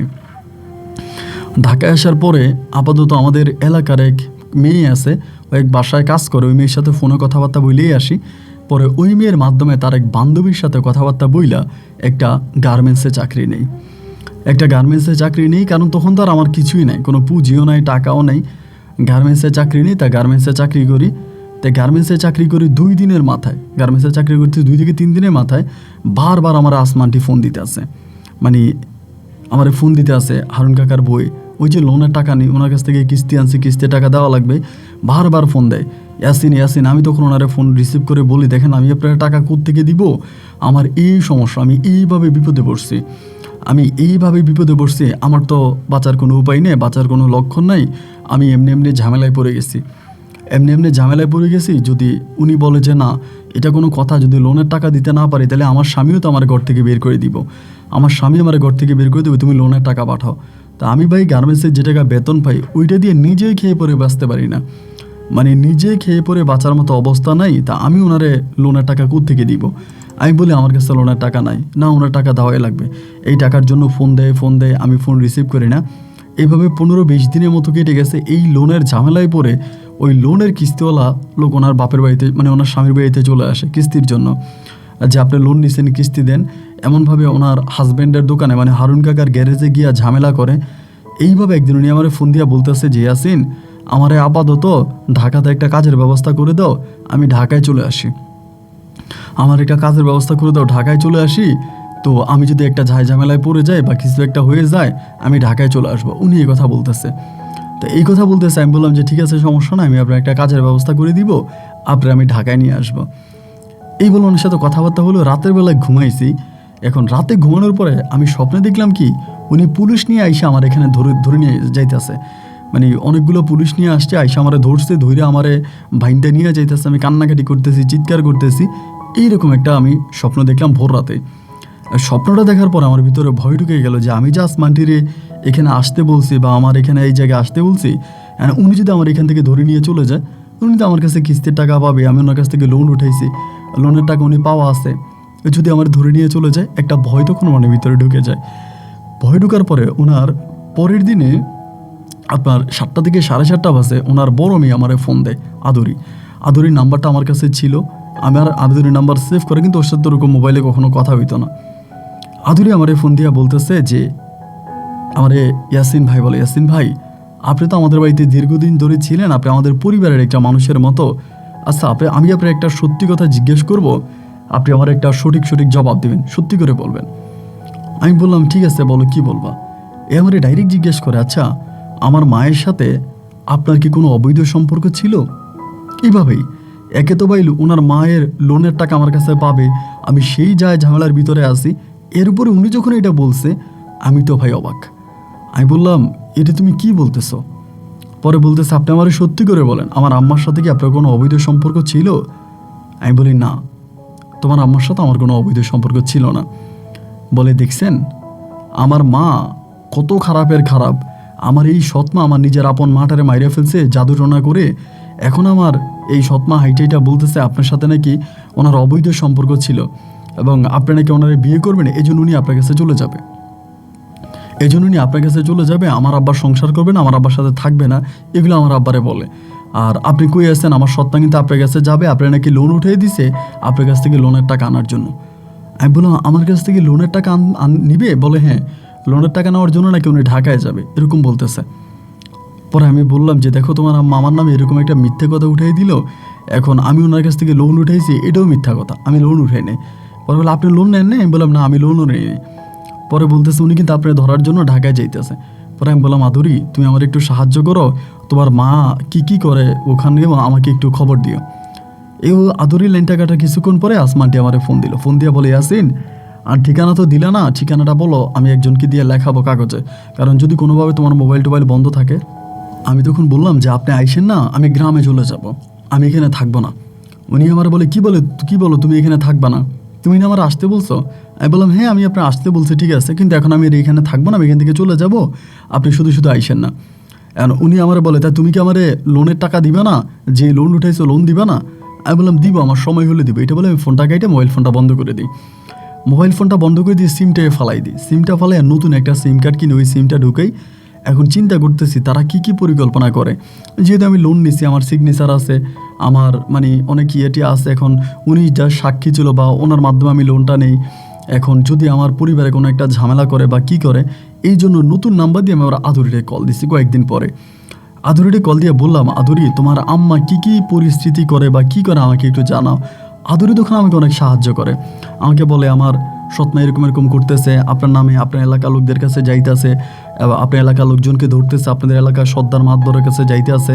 মানে বিতর্কতভাবে আসমানটি কি করে আমার জন্য বা আমার কি স্টেপগুলো নেয় আমাকে ধরার জন্য, এইগুলো আমি আদুরির কাছ থেকে নিতাম, মানে আদুরির কাছ থেকে জানতাম। গোপনে আদুরি আমাকে তখন আপডেট দিত। আর আমার নাম্বারটাও আদুরি আর ওর মারেও দেয় না, ওর বাপেরেও দেয় না, আমার নাম্বারটাও হাইড করে রাখছে। আদুরি তখন পুরোপুরি আমার পক্ষে ছিল, আমার পক্ষে কথাবার্তা বলতো। এরকম করে প্রায় মাস দেড়েকের মতো কেটে গেল। এখন আমি গার্মেন্টসে চাকরি করি, হেল্পারে চাকরি করি। গার্মেন্টসের হেল্পারে চাকরি করে যে টাকা বেতন পাই ওইটি দিয়ে নিজেই খাইয়া পইরা চলতে পারি না, প্রচণ্ড রকমের অভাব থাকে, নিজের মতো করে বাঁচতে পারি না, খেতে পারি না। আমি চিন্তা করছি যে না আমি এটা আর করবো না, গার্মেন্টসে চাকরি করবো না। যেহেতু আমার রিক্সা চালানোর একটা অভিজ্ঞতা আছে, আমি ছোটোবেলায় রিক্সা চালাইছি এবং ভ্যান গাড়ি চালাইছি, তাহলে আমি একটা রিক্সা চালাবো। রিক্সা চালাইলে ওই গার্মেন্টসে চাকরি করার থেকেও ভালো টাকা পাওয়া যাবে।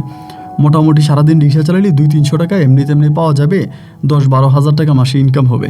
আর গার্মেন্টসে চাকরি করে প্রায় 4-5 হাজার টাকা, এতে থাকা খাওয়াই চলে যায় সব টাকা। আমি গার্মেন্টসে চাকরি করব না। পরে গার্মেন্টসের হেল্পারি চাকরি ছেড়ে দিলাম। হেল্পারি চাকরি ছেড়ে এবার আমি আপনার নিলাম, আপনার রিক্সা নিলাম। প্রথমত রাস্তাঘাট এভাবে চিনতাম না, অনেক সমস্যা হইতো, ভাড়া নিয়ে যাইতাম। রাস্তাঘাট না চিনার কারণে মানুষ ভাড়া দিত না, বকা টকা দিত, থাপ্পড় দিত। তো আস্তে আস্তে করে রাস্তাঘাট মোটামুটি চিনে গেছি। ইতিমধ্যে প্রায় 5-6 মাসের মতো কেটে গেল। তো 5-6 মাস কেটে গেল, আমি এবার আদুরির সাথে কথাবার্তা বলি সবসময়। একটা পর্যায়ে জানতে পারি আদুরির বাপে মাইরে এই বাড়ি থেকে বিদায় করে দিছে। এই লোনের টাকা, কিস্তির টাকা, এটা ওইটা নিয়ে ঝামেলায় লাগিয়া আদুরির মারে বিদায় করে দিছে। আদুরির মা তার বাপের বাড়িতে চলে গেছে। এখন আদুরি বাড়িতে একাই থাকে, ওর ভাই বোন মানে ওই যে মহিলা চলে গেছে, তার ছেলে মেয়েদেরকে নেয় নাই, তার সৎ ভাই বোনদের সাথে আদুরি ওই বাড়িতেই থাকে। তার বাবাও নাকি অসুস্থ, আগের মতো ভ্যান গাড়ি মানে গ্যারেজ চালাইতে পারে না, গ্যারেজও বিক্রি করে দিছে, বাড়ির মধ্যেই থাকে।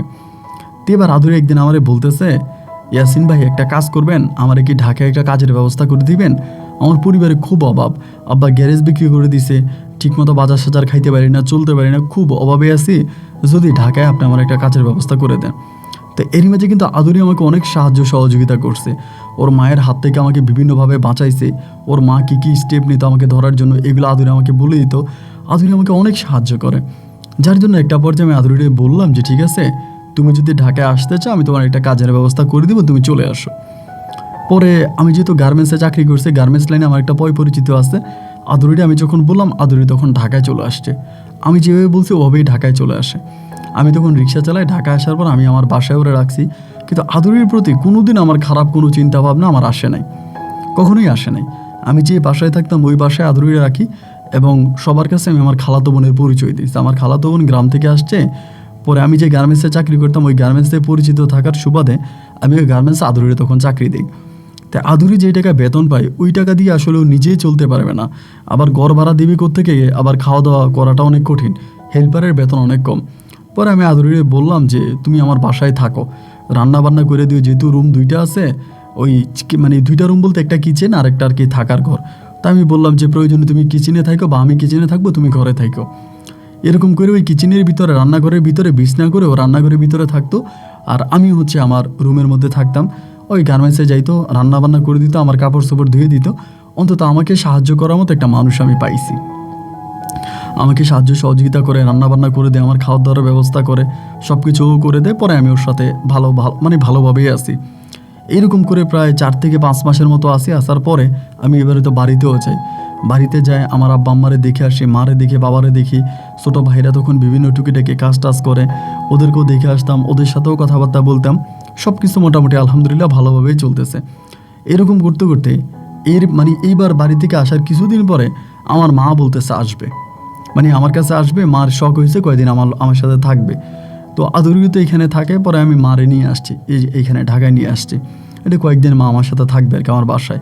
তাই মা কী করতো, মা আর আদুরি তখন খাটে ঘুমাইতো, আমি তখন ওই কিচেন রুমের ভিতরে যে ছোট্ট জায়গাটার মধ্যে বিছনা করে ঘুমাইতাম। এইরকমভাবে মা 2-3 দিনের মতো ঢাকায় ছিল।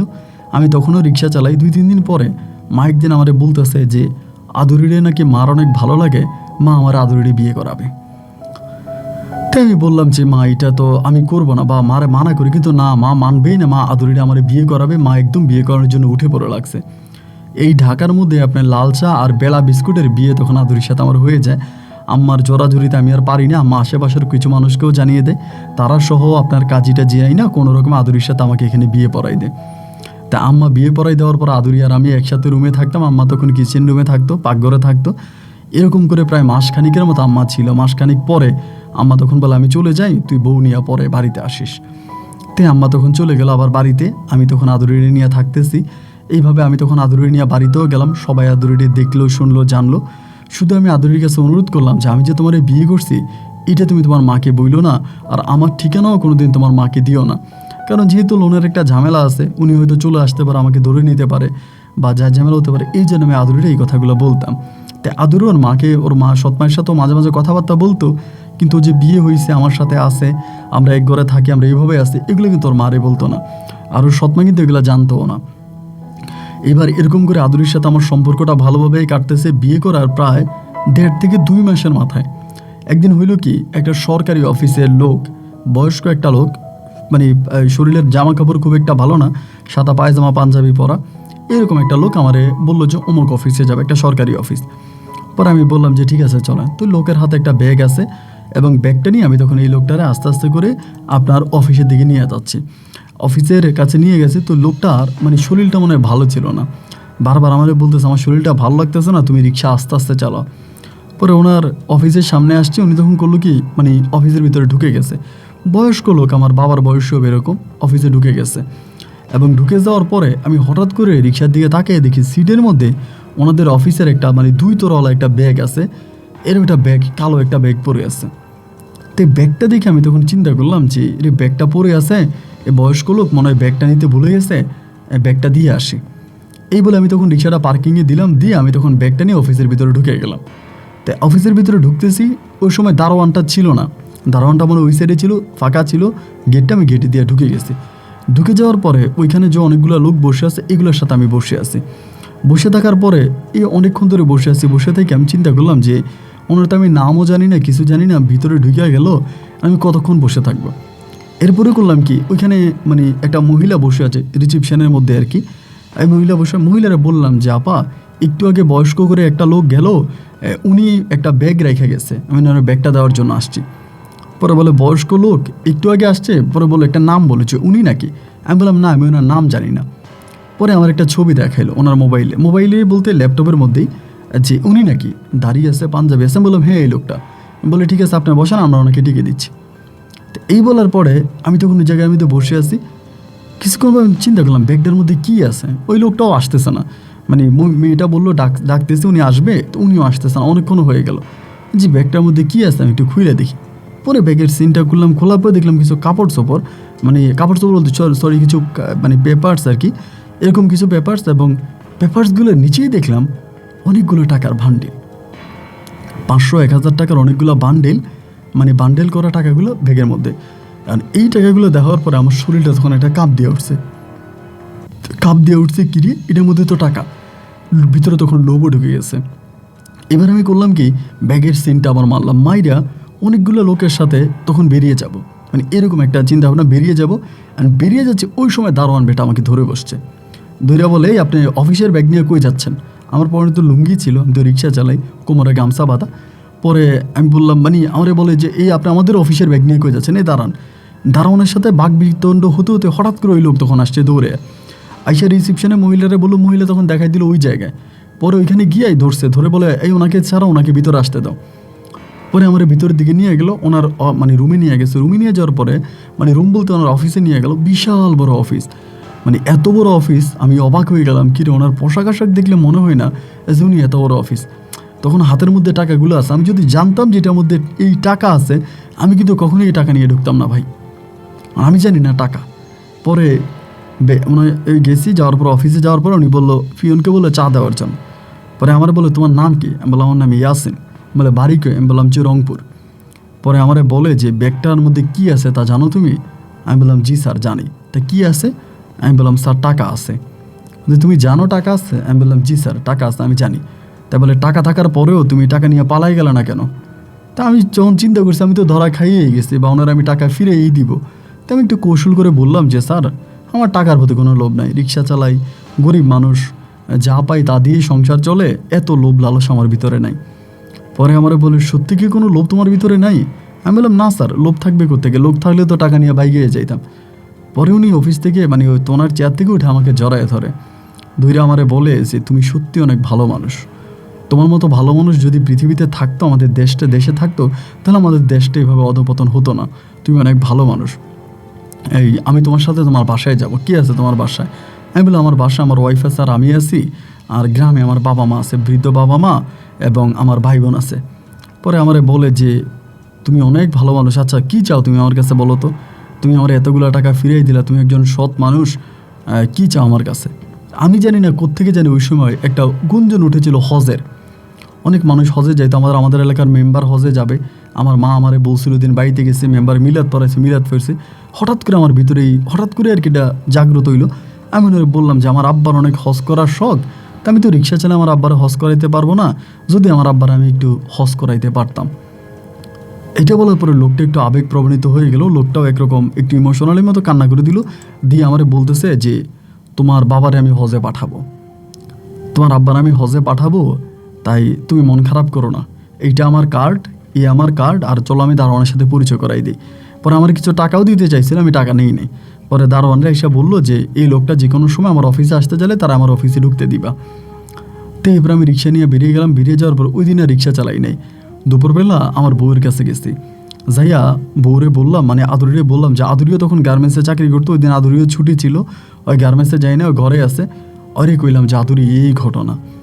আদুরি আমার শুনে বলতেছে যে এইটা আপনি কি করলেন, আপনি ওই লোকের আপনার আব্বার হজের কথা বললেন কেন, আপনি বলতেন আপনি রিক্সা চালান, আপনার যাতে কিছু টাকা ঢুকা দেয়, আপনি ব্যবসা বাণিজ্য করতে পারেন, এই কথা আপনার আব্বারে না বইলা আপনি কেন বিদেশের কথা কইলেন।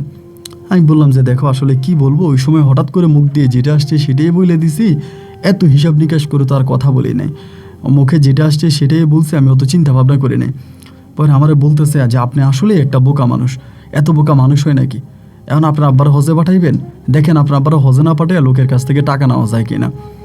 এর ভিতরে আদুরি আমারে বুদ্ধি দেয়, আপনি বলেন, আপনি ওই লোকের বলেন টাকা দেওয়ার জন্য আপনার গ্রামের লোক আছে, আপনার গ্রামের লোক দিয়ে আপনার আব্বার হজে পাঠাইবেন, এইটা ওই লোকেরে বলেন। আমি বললাম এটা বললে কি উনি টাকা দিব, আদুরি বলে টাকা দিব, অবশ্যই দিব, আপনার সাথে কথা বললেন, আর প্রয়োজন আপনি আমারও নিয়ে যান। তো পরের দিন আমি আদুরিরে নিয়ে ওনার অফিসে গেছি, দারোয়ান আমার ঢুকতে দিছে। পরে ঢুকতে দেওয়ার পরে আমরা ভিতরে গেছি, উনি আমার একদম মানে ছেলের মতো করে আদর করতো। ওনার অফিসে যাওয়ার পর আমার বলতেছে ইয়াসিন বলো।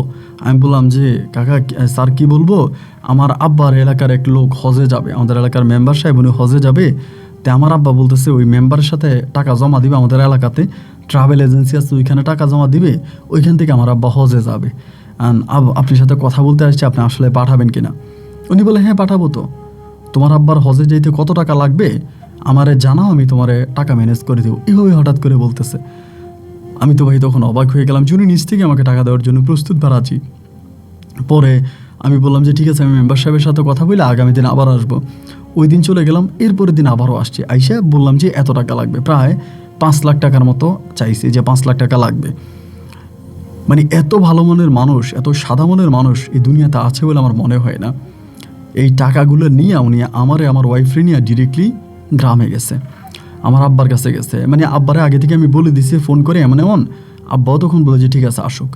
পরে আব্বার সহ নিয়ে গেছে গ্রামে, যা উনি 5 লাখ টাকা নিজে আমার আব্বার হাতে দিয়ে আসছে এবং বললো যে এই টাকা দিয়ে আপনি হজ করবেন, আপনি হজে যাবেন, আপনার ছেলে আমার এরকম এরকম ভালো ছেলে, এই বলে আমার আব্বার হাতে টাকা দিয়ে আসছে। আমারে এক্সট্রা আরও 50,000 টাকা দিছে, এটা দিয়ে তুমি কিছু একটা কইরো।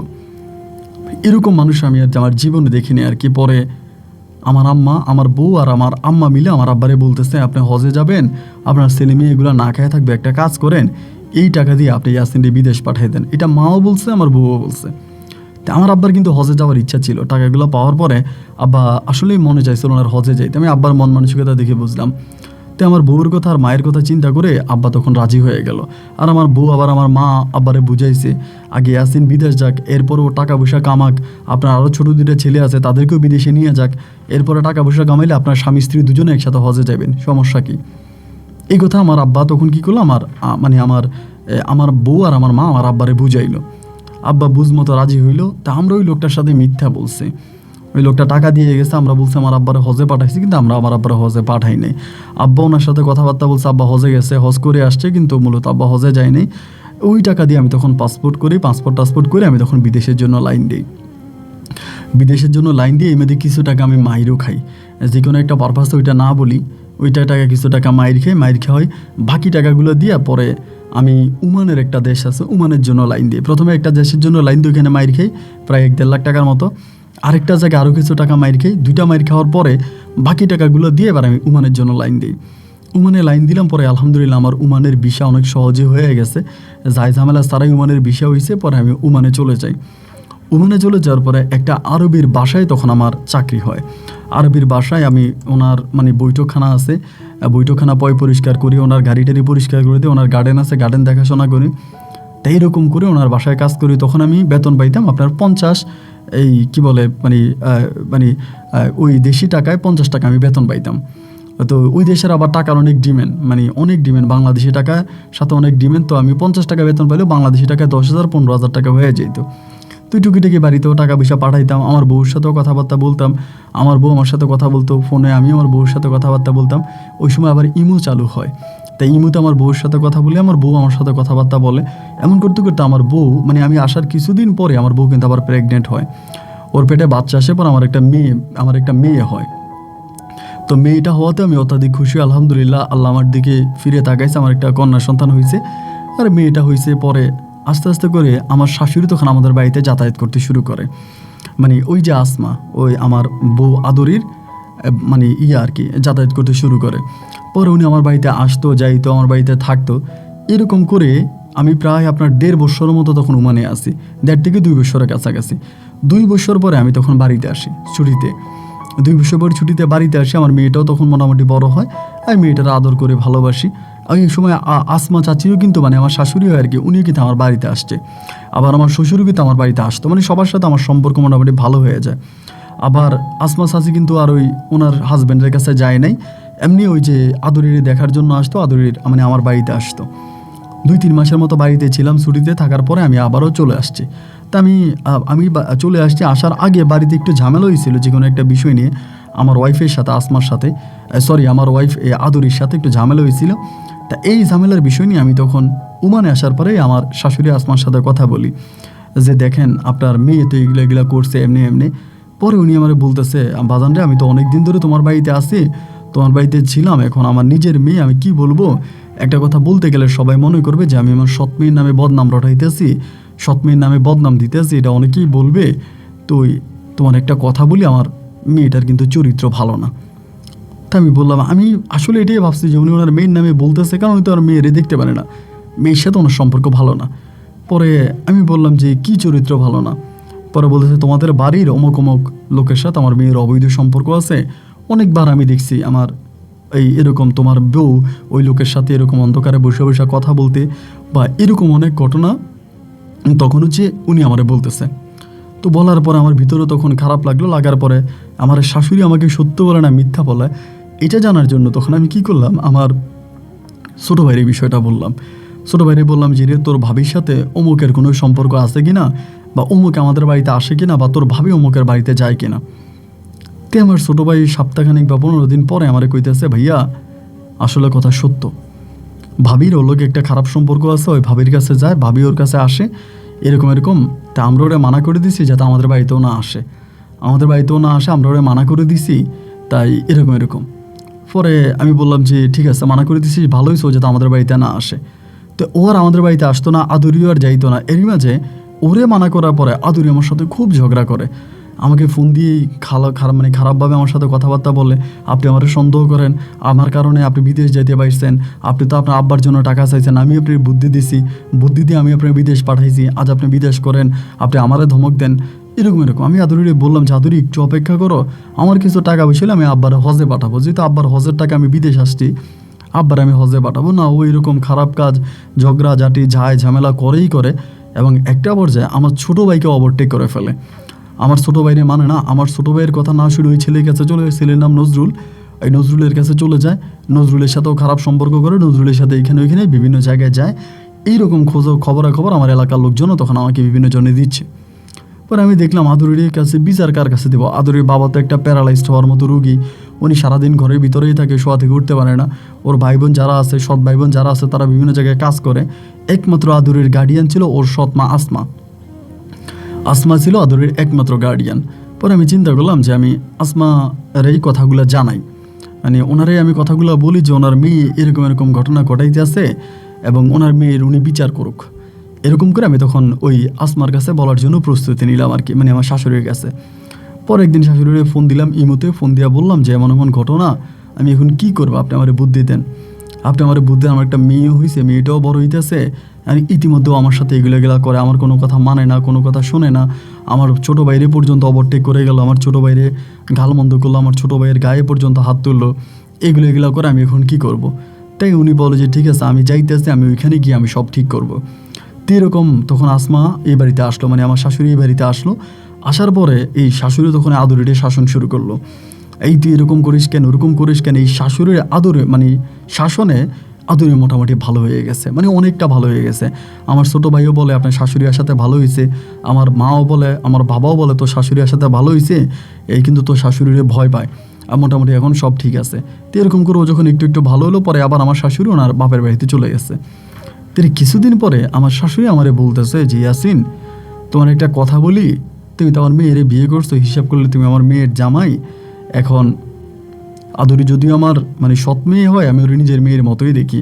তো যাই হোক তুমি দেখুন উমানে আসো, একটা কথা বলবো, যদি কিছু রাগ না করো। আমি বললাম ঠিক আছে বলেন, রাগ করবো না, কি বলবেন বলেন। আমারে বলে তুমি তো আমার 50,000 টাকা ঋণে ফালাই গেলা, ওই 50,000 টাকা ঋণ দিতে গিয়ে আমি আমার ভাইদের কাছ থেকে এইখান থেকে ওইখান থেকে অনেক কষ্ট করে আমি এই লোন সহ এই ঋণটা আমি শেষ করছি। তাই আমার ভাইরা আমার কাছে অনেক টাকা পয়সা পায়, আমি আমার বাপের বাড়িতে কোনো জায়গায় সম্পত্তিও পাই না। এখন ধরো মানুষের বাড়িতে কাজ টাজ করে খুব কষ্ট করে খাই, আর তুমি তো উমান থাকো, আমাদের এলাকার অনেক লোকেরা বলে উমানে নাকি কাজের মেয়ে নিয়ে যায়, কাজের মেয়েরা নাকি উমানে ভালো আছে, তা আমার একটা বিষয় দিয়ে নিতে পারবা বাজান, আমি ওইখানে গেলে একটু কাজ টাজ করতাম, আমি না থাকলে মরে যাব। আমার ছেলে মেয়েগুলো এখন ছোটো ছোটো, ওদেরও ওরকম কোনো লাইন টাইন হয় নাই, ওদেরও ওরকম কোনো কাজের হয় নাই। আমি ছেলে মেয়েগুলোর মুখের দিকে তাকায় হইলে আমি একটু যেতে চাই। আর তুমি তো জানো যে তোমার শ্বশুরের তো কোনো কিছুই নেই, আমি তো সবই বিক্রি করে দিচ্ছে, ঘর বিটা ছাড়া কিছুই নেই। আমি উমান যায় যদি কয়েকটা টাকা ইনকাম করতে পারি, তাহলে পরে আমার ছেলে মেয়েগুলোর একটা লাইন করে দিতে পারবো। তো উনি যখন এরকম করে আমারে বললো, ইতিমধ্যে আমি যে বাসায় কাজ করি ওই বাসার ম্যাডামও আমারে বলতেছে যে একটা বাঙালি মেয়ে আইনে দেওয়ার জন্য। বাঙালি মেয়েরা নাকি অনেক কাজ করে, ওরা অনেক কাজ করে, তাই আমারে বলে যে একটা বাঙালি মেয়ে আইনে দিও তো, আমারে বারবার বলে ম্যাডাম। তাই আমি বললাম যে ঠিক আছে ম্যাডাম, দেখি আমি একটা মেয়ে আপনার আইনা দিব। এরমধ্যে যেমন আমার শাশুড়িও আসার জন্য রাজি হইল। রাজি হওয়ার পর আমি চিন্তা করলাম যে তাইলে আমার শাশুড়িরে ম্যাডামের আইনা দিই, ম্যাডাম যেহেতু ভালো আছে। তো এখন আমি ম্যাডামরে যদি আমার শাশুড়ির কথা বলি, আমার শাশুড়ি বলি, তাহলে কিন্তু ম্যাডাম রাজি হবে না। কারণ দেখা যায় যে বলবে আমার শাশুড়ি বয়স্ক মানুষ, বয়স বেশি, এটা ওইটা মনে করতে পারে। এই জন্য আমি ভয়ে আমার শাশুড়ির কথা বলি নাই, বলছি আমাদের এলাকার একটা মেয়ে বা এরকম একটা পরিচয় দিয়া পরে বয়স কমাইয়া ওনার আমি পাসপোর্ট করাই। বয়সটা অনেক কমাইয়া পাসপোর্ট করাই, কারণ বেশি বয়স হলে তো আর আনবে না। তা বয়সটা কমাইয়া পাসপোর্ট করাইয়া পাসপোর্টটা রেডি করে পরে আমি ওনারে মানে আমার শাশুড়ি আসমারে তখন আমি ওমানে নিয়ে আসি। ওমানে আনার পরে যেহেতু আমি নিয়ে আসছি, উনি তো ভাষা টাষা কোনো কিছু বুঝতো না, মানে ভাষা জানেই না। পরে আমার ম্যাডাম আমারে বলে যে ইয়াসিন তুমি ওনারে ভাষা শিখিয়ে দাও, কথা বলো। মানে ম্যাডাম আমারে বলতো ওরা এই কাজটা করতে বল। তা আমি আরবিতে বলে দিতাম যে এই কাজটা করেন, তা উনি করতো। ম্যাডাম আমার আবার বলে দিত যে ইয়াসিন ওনারা এইটা করতে বলো, করতো। তা আমি ওই ওনাদের মিডিয়া থেকে ওনাদেরকে হেল্প করতাম। আর আমি আবার গার্ডেনে কাজ করি, গাড়ি পরিষ্কার করি। আবার ম্যাডামের হচ্ছে 2টা উট আছে, বাড়ির পিছনে 2টা উট দেখাশোনা করি। ওই রকমভাবে আমি মানে ওনাদের ঘরের কাজের ছেলে কথায় বলা চলে। তো এরকম করে তখন সময় কাটতেছে। এইভাবে সময়গুলো 1 দিন 2 দিন 3 দিন 4 দিন 5 দিন কাটতে যেহেতু আমার বউ আবার আদুরি কিন্তু জানে না আমি যে আসমারে বা আমার শাশুড়ি আমি বিদেশে আনছি, এটা কিন্তু আবার আদুরি জানে না। আদুরি না জানার পরিপ্রেক্ষিতে আমি কিন্তু ওনার এখানে নিয়ে আসছি। তো উনি 1 বছর 1.5 বছর আমার সাথে ছিল, কেউই কিন্তু জানে না এগুলো, না কেউই জানে না।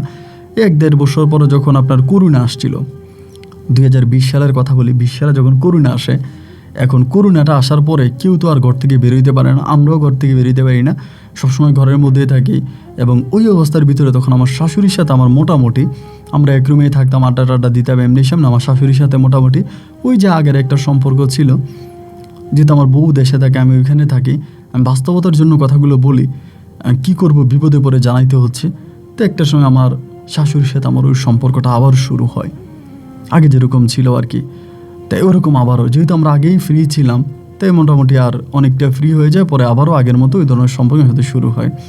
তো 1 দিন 2 দিন 3 দিন 4 দিন এরকম করতে মোটামুটি আমরা একটা খারাপ অবস্থার ভিত্তিতে খারাপ অবস্থার মধ্যে চলে যাওয়ার পরে এই জিনিসটা আমাদের যে বাসার ম্যাডাম একদিন খেয়াল করে, ম্যাডাম দেখে ফেলে। অ্যান্ড ম্যাডাম দেখে আমি কিন্তু আর ছুটিতেও বাড়িতেও আর যাইনি, মানে 20 সালের পর আর বাড়িতেও যাইনি, টোটালি বাড়িতে যাওয়াই বন্ধ করে দিছি। 21 কি 22 সালের দিকে ম্যাডাম তখন বিষয়টা আন্দাজ করে ফেলে, মানে বুঝে ফেলে যে আমার আসমার সাথে একটা অবৈধ সম্পর্ক আছে। ম্যাডাম কিন্তু জানে আসমা আমার চাচাতো বোন, আমার চাচাতো বোন, ম্যাডাম জানে। জানার পরে ম্যাডাম তখন বসের বিষয়টা বলে, মানে আমার মালিকে যখন আমরা ধরে আমারে বলে, আমরা এই তোর আরব দেশের মানুষ, আমরা নামাজ কালাম পড়ি, আমাদের ঘরের ভিতরে তুই এরকম অবৈধ সম্পর্ক করস, এটা ভালো দেখায় না, হয়তো ওরে বিয়ে কর, নাহলে তোদের দুজনকে আমরা ক্যান্সেল করে দেশে পাঠাই দিব। হয়তো মেয়েরে বিয়ে কর, নাহলে আমি তোদের দুজনকেই ধরে দেশে পাঠাই। কিন্তু আমার শাশুড়িটা কিন্তু আবার আমার মালিক জানে না। তে বাধ্য হয়ে আমি শাশুড়ি তখন বলে যে বিয়ে করে ফেলি, তা না হলে তো আমাদেরকে দেশে পাঠাই দিবে, অভাবে অনটনে কী করবে, তাই বিয়ে করে ফেলি। পরে এখানে বাধ্য হয়ে পরে আমার শাশুড়িকে আমি এই জায়গায় আমাকে আবার বিয়ে করে আমার ওমানের মালিক ম্যাডাম, ওরা একদম অনুষ্ঠান করে বড় করে আমাদেরকে বিয়ে পড়াই দেয়। তো বিয়ে পড়াই দেওয়ার পর আমার শাশুড়ি আর আমি একসাথেই থাকতে একটা সময় আমার শাশুড়িও তখন প্রেগনেন্ট হয়। তো আমার শাশুড়িও প্রেগনেন্ট হয়, এখানে আমি কী করবো, ওই অবস্থার মধ্যে আমার শাশুড়ি করে একটা কন্যা সন্তান হয়। তো 2020 সাল 21 সাল 22 সাল 23 সাল 24 25 অতিবাহিত হইতেছে, আমি আর দেশেও যাই নাই, আমার শাশুড়িও আর দেশে যাই নাই। এমনি আমার একটা মেয়ে হয় বাংলাদেশে। আমার যে মেয়েটা হয় আমার আদুরি অনেকটা বড় হয়ে যায়, মানে দেখতে শুনতে অনেকটা সুন্দর হয়, অনেকটা বড় হয়ে যায়। এবং আমি যে ওমানে বিয়ে করছি আমার শাশুড়িরে, 5 বছরে আমার শাশুড়ির ঘরেও হচ্ছে আমার একটা মেয়ে সন্তান হয়। এই মেয়েটাও মোটামুটি ওমানেই থাকতেছে, ওমানে আছে, আমরা বড় হয়। আমার টাকা পয়সার এখন কিন্তু কোনো অভাব নাই। আমি আমার বাপ মা দুজনেরই হজ করাই, দুজনরে আমি হজে পাঠাই। আবার আমার ছোটো 2 ভাই আছে, 2 ভাইয়ের সৌদি আরবে পাঠাই। কারণ বিয়ে শাদী হওয়ার পরে ম্যাডাম আমারে আর আসমারে প্রচুর টাকা দিত, আমাদেরকে অনেক টাকা পয়সা দিত, আমাদেরকে নিজের ছেলেমেয়ের মতো জানে এখনও। তারপরে আদুরির আবার ছেলেমেয়েরা ওরা পড়াশোনা, মানে আসমা ওনার ছেলেমেয়েরা আবার পড়াশোনা করাইতে আছে। আজকে এতগুলো বৎসরের মাঝে আদুরি কিন্তু জানে না যে ওর সৎমা ওমানে আমার সাথে আছে, এবং আদুরির যে ভাই বোন আছে তারাও কিন্তু জানে না, মানে তারাও জানে না যে আমি আসমারে বিয়ে করছি বা আমার সাথে ও আছে। তো এখন দিন যত সামনের দিকে যাচ্ছে আমার পরিস্থিতি ভাই ততটাই কঠিন হয়ে যাচ্ছে। আমি আসলে বুঝতে পারতেছিলাম না যে আমি এই মুহূর্তে কি করব। মানে একে তো আমার বউ আমাকে প্রতিনিয়তই জ্বালাইতে আছে, দেশে আসেন, দেশে না আসলে এটা করব। আমার আব্বা আম্মার সাথে প্রচুর ঝামেলা করতেছে। আবার আমার দেশে যে মেয়েটা আছে, আমার মেয়েটাও বড় হয়েছে, মেয়েটাও আব্বা করে, আব্বু দেশে আসো। আমার আসমার সাথে আমার এই ধরনের সম্পর্ক হয়ে গেছে। এরপরে আমি কোন মুখ নিয়ে আবার দেশে যাব এবং কোন মুখ নিয়ে আমি আদুরির সাথে থাকবো? আমি তো আসমাকে ওই সময় বিয়ে করি না, কিন্তু এখন তো বিয়ে করে ফেলছি। আমি কোন পথে যাব বুঝতে পারতেছি না। প্রতিটা রাত কান্না করি আর আসমারে বলে, আসমা আমি কি করব, আমি তো তোমারে বিয়ে করে ফেলছি। আসমা একটা কথাই বলে, তুমি আদুরিরে ছেড়ে দাও, দেশে যাও, দেশে গিয়ে আদুরিরে তালাক দিয়ে দাও। আদুরি আগে থেকেও খারাপ, আদুরির চরিত্র ভালো না, ওরে গিয়ে দেশে তালাক দিয়ে দাও, তুমি আমার সাথে থাকো। তাই আমি বললাম, তোমার সাথে আমি কেমনে থাকবো? আমার এলাকার লোকজন সবাই দেখছে, তুমি আমার বাড়িতে দীর্ঘদিন ধরে ছিলা, সবাই জানো তুমি আমার শাশুড়ি। এখন আমি তোমারে কেমনে আমার বাড়িতে নিয়ে যাব? আমার এলাকার লোক তো এটাও জানে না যে তুমি আমার সৎ শাশুড়ি, এটাও তো জানে না, সবাই জানে তুমি আমার শাশুড়ি। এখন আমি তোমার এলাকাতে কেমনে নিয়ে যাবো? এলাকায় কেমনে আমি মুখ দেখাবো? আর আদুরিও যদি এটা কোনোদিন জানতে পারে যে আমি তোমারে বিয়ে করছি, তাহলে আদুরি কি করবে? আদুরিও তো সারা দুনিয়া মাথায় নিয়ে, মানে আদুরিও তো অনেক ঝামেলা করবে, অনেক প্রবলেম করবে। আমি এখন কি করব, তুমি আমারে বলো। তো আমার একটা কথাই বারবার আসমা বলে, তুমি আদুরিরে ছাইরা দাও। আমি আদুরিরে ছেড়ে দিলেই কি সব সমস্যার সমাধান হয়ে যাবে? আমি আদুরিরে ছেড়ে দিলে আমার মেয়েটা প্রথমত ইতিম হয়ে যাবে। ভাবলাম মেয়েটার কথা, মেয়েটা মা হারা হবে। কিন্তু আমি এই আসমারে কীভাবে আমার গ্রামে নিয়ে যাব? আমার গ্রামবাসী যদি আসমাকে দেখে, তাহলে তো ওই গ্রামে আমাকে আর মানুষ থাকতে দিবে না, আমাকে ওই গ্রাম থেকে বের করে দিবে। আর এটা তো ইউরোপ নয় যে আমি ওইখানে গ্রিন কার্ড পাবো, সারা জীবন আমার বউ নিয়ে থাকতে পারবো। একদিন না একদিন তো আমাকে দেশে যাওয়াই লাগবে। এই বিপদে পড়ে আমি শেষ পর্যন্ত আপনার গল্প আমিও শুনি, আমার সেকেন্ড ওয়াইফ বা আমার শাশুড়ি আদুরিও গল্প, মানে আসমাও গল্প শোনে। আমরা দুজনেই আপনার শ্রোতা, আমরা আপনার গল্প শুনি, যার জন্য আমরা আপনাকে আমাদের কথাগুলো জানাইলাম। এবং বিশেষ করে আমি আপনাকে জানাইলাম, যদি পারেন আপনি আমাকে একটা পরামর্শ দিবেন। আর আমার গল্প আপনি রেকর্ড করবেন না, আমাকে শুধু একটা পরামর্শ দিবেন। ভালো থাকবেন। আসসালামু আলাইকুম।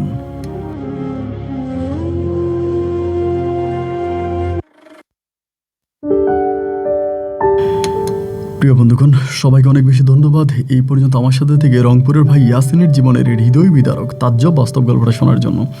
প্রথম কথা হচ্ছে, ইয়াসিন ভাই আমাকে বলেছে গল্প রেকর্ড না করার জন্য। তারপর আমার সাথে কথা বলি ইমেলের মাধ্যমে, এবং একটা পর্যায়ে উনি বললো নাম ঠিকানাগুলো হাইড করে যদি সম্ভব হয় তাহলে রেকর্ড যাতে আমি করি।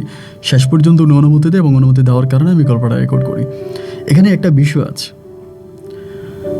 আল্লাহর নীলা খেলা বোঝা বড় কঠিন। ইয়াসিন ভাই তার গল্পে লিখেছে সে তার বাবা মাকে হজে পাঠিয়েছে, কিন্তু এরপরে ইয়াসিন ভাই যেটা আমাকে জানালো, সে তার ভাইকে বিদেশ নিয়ে গেছে এবং বিদেশ নিয়ে যাওয়ার পরে তার ভাইয়ের টাকা দিয়ে তার বাবা মায়ের হজ করাইছে, মূলত সে করায় নাই। এটা উনি পরে আমাকে জানাইছে। দেখেন, ইয়াসিন ভাইকে কোনো এক লোক রাজধানী ঢাকাতে টাকা দিয়েছিল তার বাবাকে হজ করানোর জন্য, কিন্তু সেখানে সে তার বাবার অনেক স্বপ্ন ছিল, অনেক ইচ্ছা ছিল হজ করানোর জন্য, মানে হজ করার ইচ্ছা ছিল, কিন্তু এখানে আদরি বাধা হয়ে দাঁড়াইল। এবং শেষে ইয়াসিনের মা, বিশেষ করে আদরি, এক কঠিন ভূমিকা নিয়ে তার শ্বশুরকে হজে না পাঠিয়ে এই টাকা দিয়ে স্বামীকে বিদেশ পাঠাইলো। কেন? স্বামীর ইনকামের টাকা যেন মজা মস্তি করে খেতে পারে। আপনার কাছে আমার প্রশ্ন, তাহলে কি ইয়াসিনের ইনকামের টাকা শেষ পর্যন্ত আদরি খেতে পারবে? তো ইয়াসিনকে শেষ পর্যন্ত আদরিকে রাখবে? আমার কাছে মনে হয় যে এই বিষয়গুলো আমরা বুঝি না বলেই না আমরা অন্যের হক নষ্ট করি, বেইমানি করি, মানুষকে ধোকা দিই। কারো থেকে আমি যদি ধরেন 100 টাকা ধোকা দিয়ে নিয়ে আসলাম, কাউকে আমি ধোকা দিয়ে 100 টাকা নিয়ে আসলাম, আমার পকেট থেকে একটা 500 টাকার নোট হারিয়ে গেল। এখন যেটা হারিয়ে গেল এটাকে আমরা শুধু এটাই ভাবি যে টাকাটা আমার হারিয়ে গেছে, এটাই কিন্তু আমরা ভাবি।